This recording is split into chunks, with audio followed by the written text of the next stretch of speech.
How do I fly in your game? I don't know, just fly like Iron Man. Yeah, yeah. How would you fly if you were Iron Man? Exactly. That's so cool.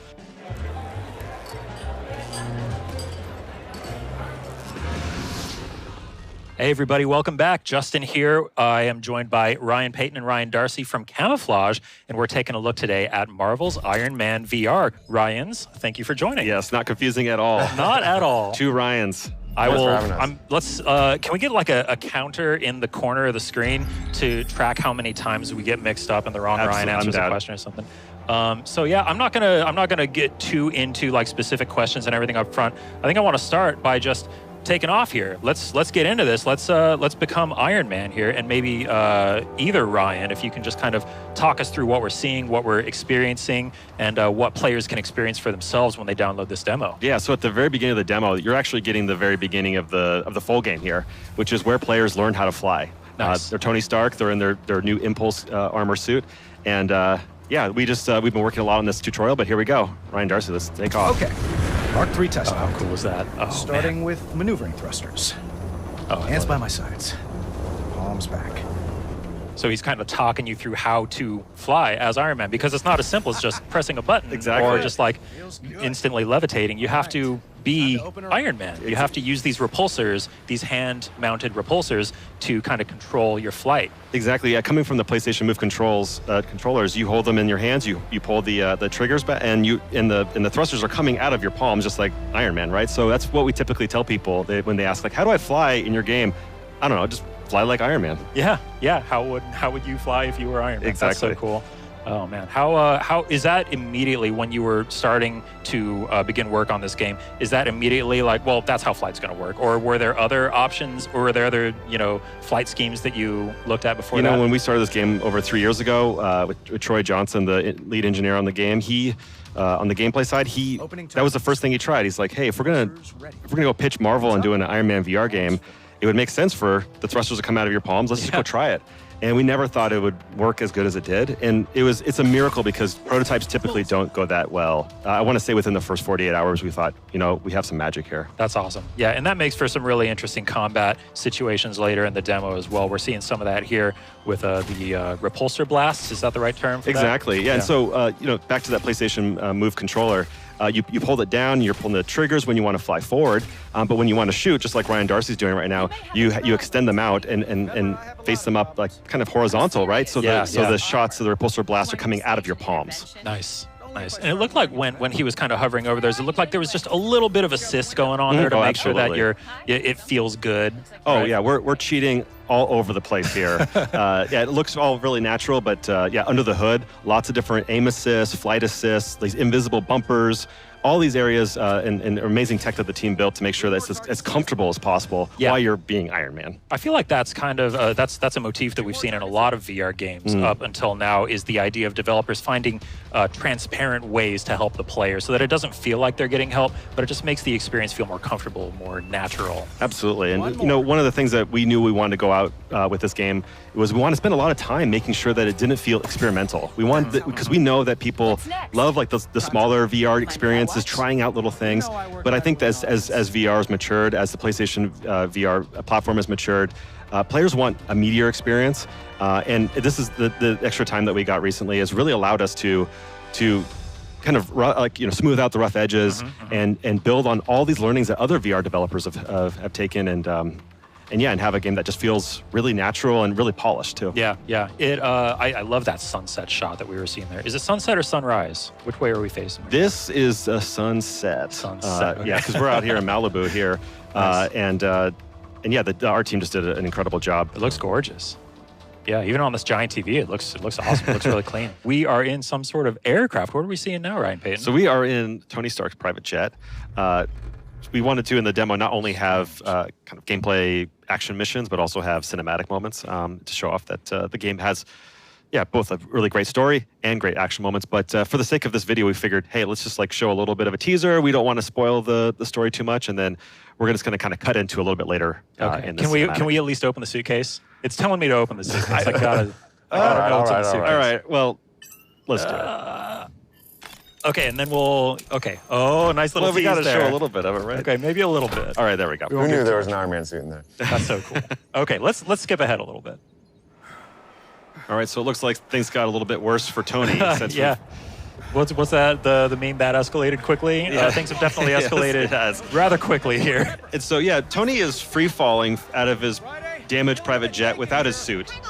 That's not good. But what is like more Iron Man than falling out of this out of airplane, having to suit up in midair? Yes, and I love it. We took like the big inspiration from the films, obviously, but also back to like the Demon in a Bottle comic book series back in the late '60s. That really is just like the most Iron Man thing. Like, let me relive that sweet scene where the suit comes to him. We knew we had to do it, especially in VR. It just has this really great feeling. Yeah. And also a terrifying feeling as you're going closer to the ground. Yeah, how you feeling, Ryan Darcy? I'm all right. I think I'm going to be safe. You good? Okay. He's played this once or twice. Yeah, all right. But yeah, we wanted to have like a classic kind of Iron Man suit up sequence, and this leads into the second big mission that we have in the demo. The demo it's a really robust demo. It's got 2 campaign missions plus some optional missions as well, and lots of areas for players to kind of test their skills. But this mission we're about to jump into is one of the more set piece types of missions. Oh, nice. It's less about kind of flying around wherever you want to fly, and more about kind of like this kind of epic set piece as you're trying to rescue this jet that Pepper Potts is on that just got attacked by our main villain in the game.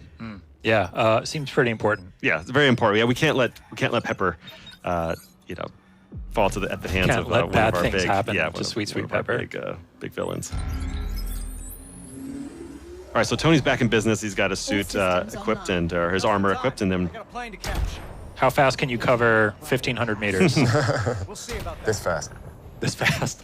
Oh, that's cool. Just flying straight through the title. I love it. yeah, that was one of the things we learned through VR development is that 2D UI just kind of printed on the screen is less exciting than having it in the world. Yeah. And we've actually been taking a lot of that kind of detail that we initially put into the HUD and are trying to put in the world. Like you see the scanning, for example. Yeah. It's easier for players, and it feels a lot more immersive as well. Yeah, HUD is really interesting. It seems like an interesting thing to address in specifically this game, because in the world of Iron Man, he is constantly surrounded by that HUD at all times. So did you like see that as just an easy excuse to like, well, okay, well, obviously we can just put HUD stuff on the screen because it's Iron Man? Or... It's interesting because at the beginning of development, our instinctual move was to just add all this extraneous detail in the HUD, because that's what you kind of see in the films and in the comics, right? Mm-hmm. But we found that when you actually play in VR, it's closer to what it's like in real life, and that your eyes look at different planes, and it's actually really difficult to read a lot of meters and numbers on the sides of your periphery. Yeah. So that's why we've been moving a lot more things into the actual game space.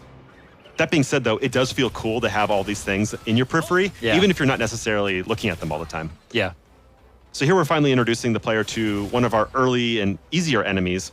This is where players are starting to learn how to fly and shoot, which is really core to our game and really unique to our game too.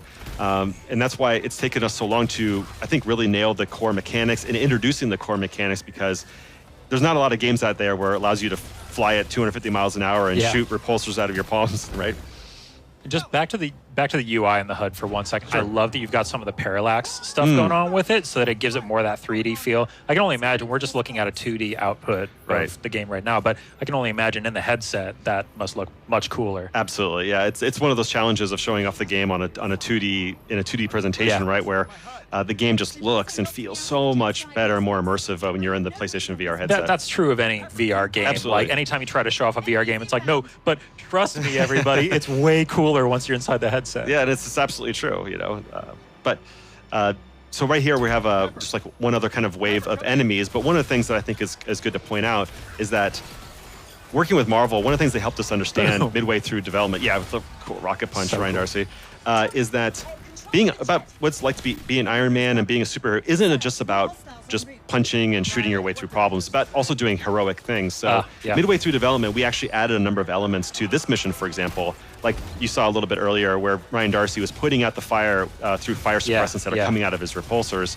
We've been adding a lot of those kind of elements that are unique one-off elements that are really difficult to build but feel so good in VR. It's that it's that physicality of kind of putting out the fire. We're going to see something else like this coming up pretty shortly. So it's not, again, just about action and just beating things up, right? Yeah, so many games are just like about destroy, destroy, destroy, but you have to actually save people in here if you're a superhero, right? Exactly, right? And when you're like knee deep in development, you kind of sometimes lose the forest for the trees, and that's why it's really great to be partnered with Marvel in this game, because they remind us of like what a quintessential great Marvel game is like, right? How involved have they been? Has it been like, them coming in and like asking you to adjust lots of things, or do they kind of like trust you to make the game and then they make broader? Yeah, I think the relationship has really evolved over the 3-year development of the game. Yeah. Early on, it was about teaching us what making a great Marvel product is all about. And then over time, it's more about just kind of checking in and helping us when we have questions or help guide us in the right direction. But it's been a really fun partnership, and we've learned a lot from those guys. Speaking of the Marvel collaboration, tell me about some of the suits that we'll see. Oh, absolutely, yeah. So, speaking of which, Iron Man has this brand new armor called the Impulse armor, which is unique to this game. And we worked with this really famous Marvel designer named Adi Gravnov, who did just an incredible job helping us. Yeah, he's very fast too, which helps with development. And what he did with our armor is just really remarkable, and it's unique to our game. Nice. And it's not just a static armor either. Like, players will go back to Tony's garage, they'll be able to customize the armor, swap in different weapons, and also apply different custom decos, right? These different kind of skins, if you will. Oh, cool.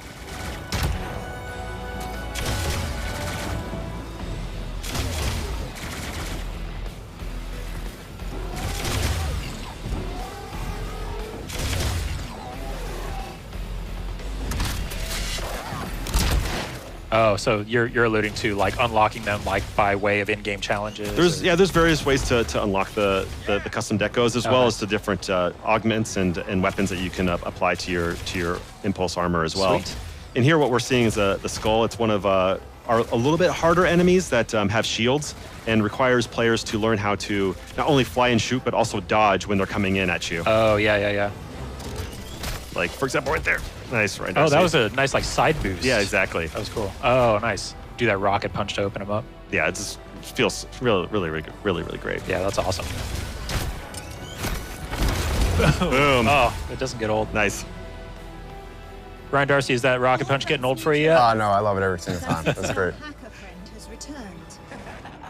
You have something good when one of our QA testers tells me I could rocket punch all day, and he literally does do that all day. So. Oh, it's amazing. Anyway, you paying him for that? Of course we're paying. He just sits there. Yeah, shout outs to Matt Monroe, who's been doing a great job testing the game.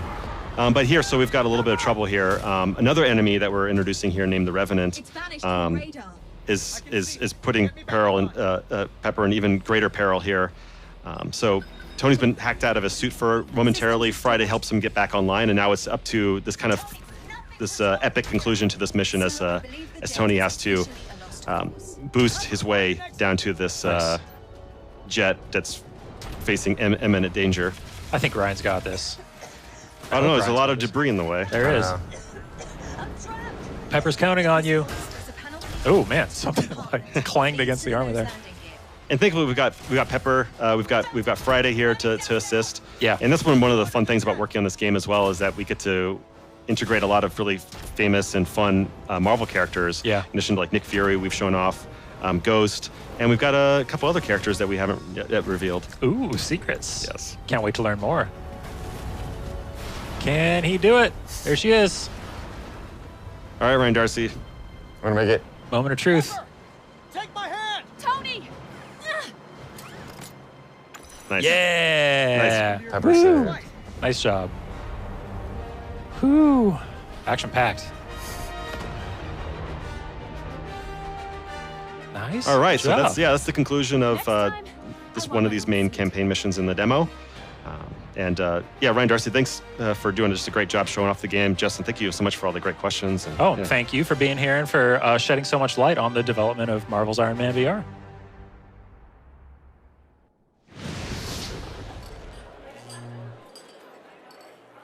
PlayStation